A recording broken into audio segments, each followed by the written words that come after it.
It has been. It's been a good day and a half. Good chance to go through and get face to face with other coaches, administrators. Be able to have an opportunity to express just thoughts. Be able to kind of get updates of different elements of all the things that is now college football, NIL, transfer portal, some reflections and concerns. I think it's always good when you get a chance to sit down with Jim Phillips. And, I think he's extraordinary in what he does. I mean, he is unbelievable, worker and trying to push this conference and provide guidance and direction. And so we got to spend some good time with him here earlier today. The conversations with athletic directors, the faculty athletic reps. I think all that is positive. When you're coordinated, when you're able to share thoughts and perspectives and have good discussion, I think it's always a good thing. But I thought it was a productive day and a half, and some things. Even with football, moving out of divisions, be able to talk tiebreakers and really kind of make sure everybody's on the same page with that. And I thought it was productive. Is that going in the direction you like as far as the tiebreakers and all that? No, it was just a couple subcommittees within the conference. Probably they did a good amount of background information, looking at other conferences, different even different levels of how they've operated, and then try to find the best fit for the ACC and how we want to operate. And we were able to, even with some of those recommendations, we made a couple subtle changes. As a group of football coaches, which represented ADs, and feel good about where that is at as we move forward. Was there a consensus on transfer portal? I guess how it's kind of operated the first couple of years. It's consensus that it's some interesting dynamics that have presented themselves, and that's really for us. When you look at transfer portal, NIL, all of that being pushed at the same time. I think there are some unique dynamics. There were some things that were fears a couple of years ago when it was talked about, and those fears have become reality in a lot of situations. So we worked through it, and I think it's shown to be a positive thing for a lot of student athletes to provide opportunities. But there's also some unique challenges that have come about from it. So at the end of the day, it's good to share those. Try to get a little bit of insight of things federally with Congress, things where they could progress. Just continue to push forward with that. I guess, what are some of those fears that may have been realized by you guys? When you deal with third-party agents, tampering, it's not like all that stuff is out there, and I think everybody would recognize that is taking place, and when you have those dynamics, it's hard to regulate. It brings a whole different perspective to what some of these student athletes are going through, and sometimes third parties aren't they're not always the best educated in some of the realities of whether it's transferring to school and kids having to transfer credits, and some of the things of eligibility, and I think you see some of those things where not always the best information that's going to kids, or an agent saying that to a kid that they might have this deal, and then a kid goes and gets in the portal and that's not reality, or that reality changes, and now it's the student athlete's the one that's been hurt. And I think all of that has happened in some spaces. There are kids that get in the portal and do not find homes.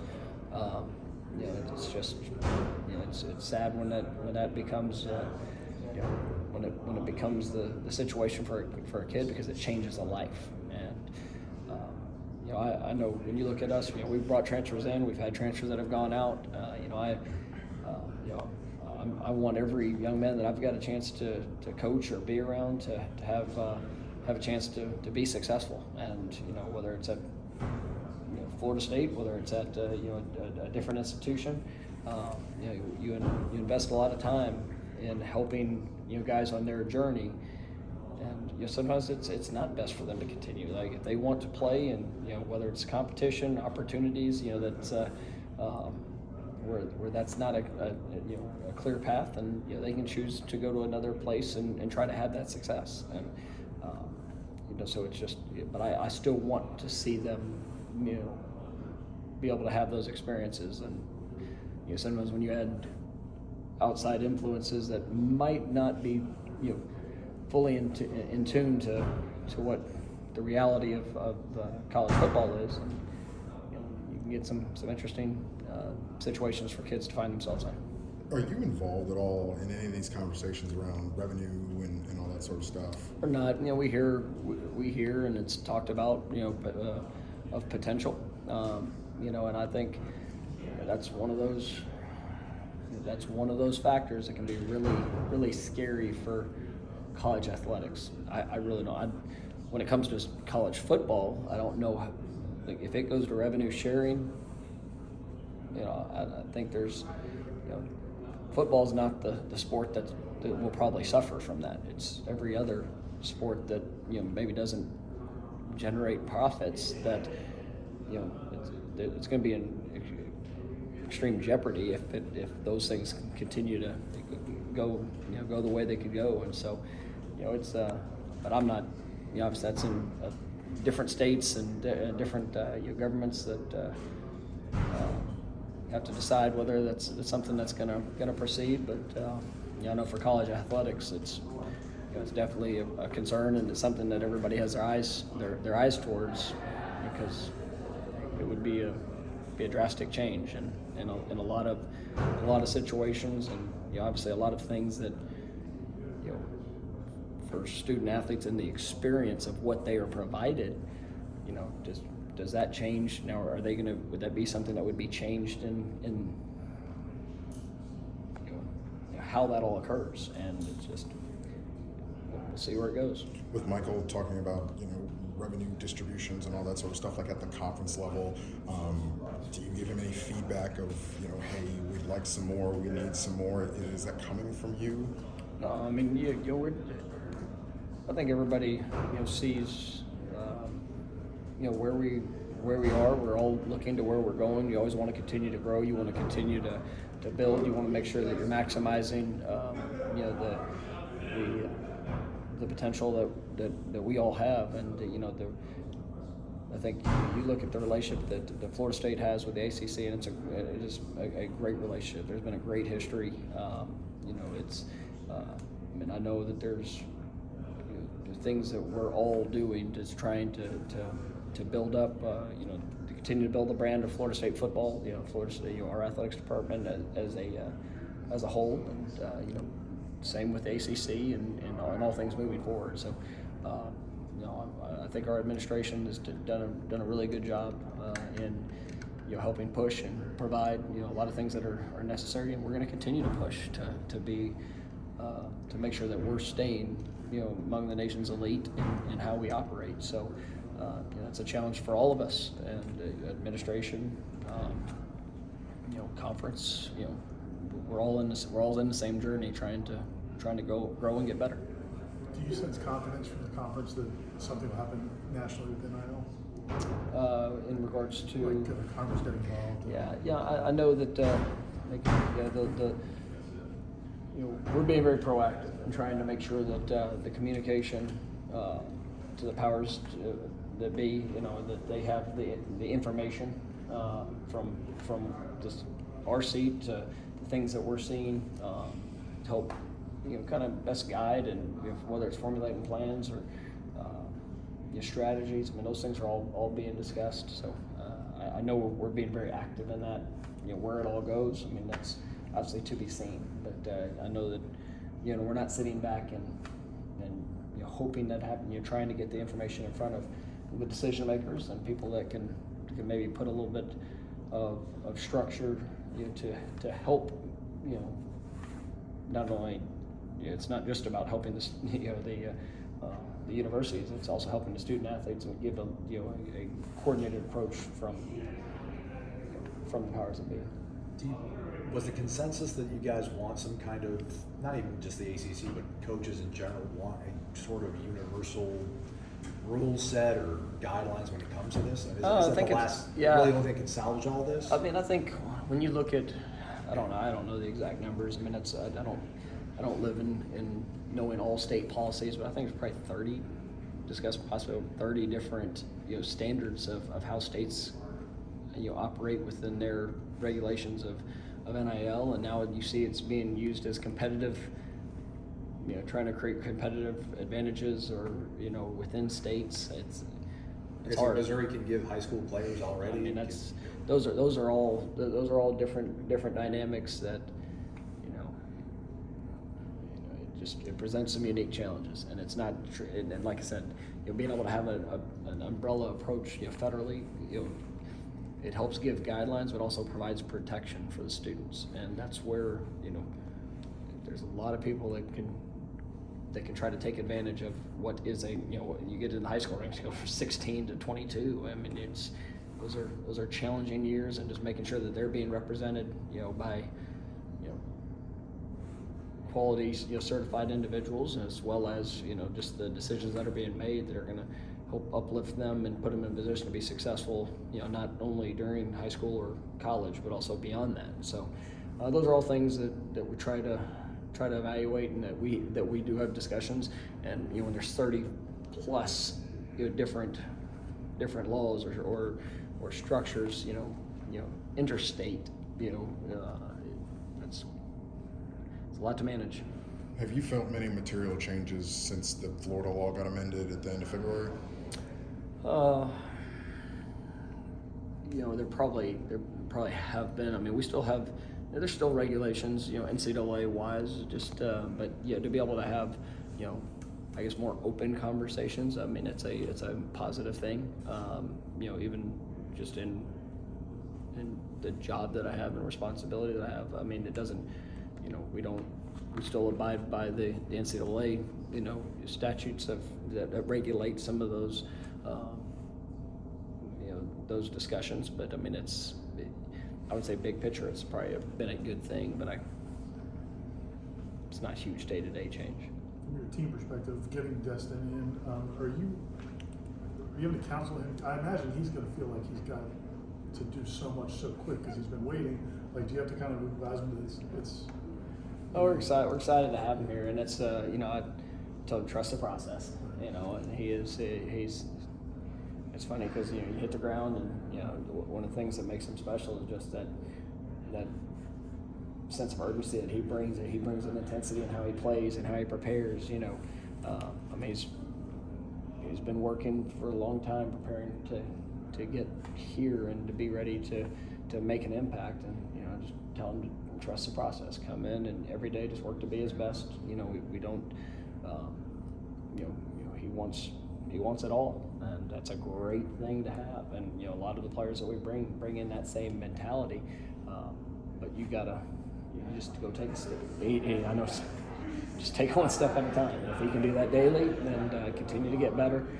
I'm excited to see what he's going to be able to bring, and definitely looking forward to getting started with workouts, and when we can get all those going, and just to see exactly where he is. I mean, been a lot of discussions with high school coach and people that have been around him, and where he is coming in. We're excited about, but still gotta go to practice, and got to get ready to do all those things through meetings and all the things that are ahead.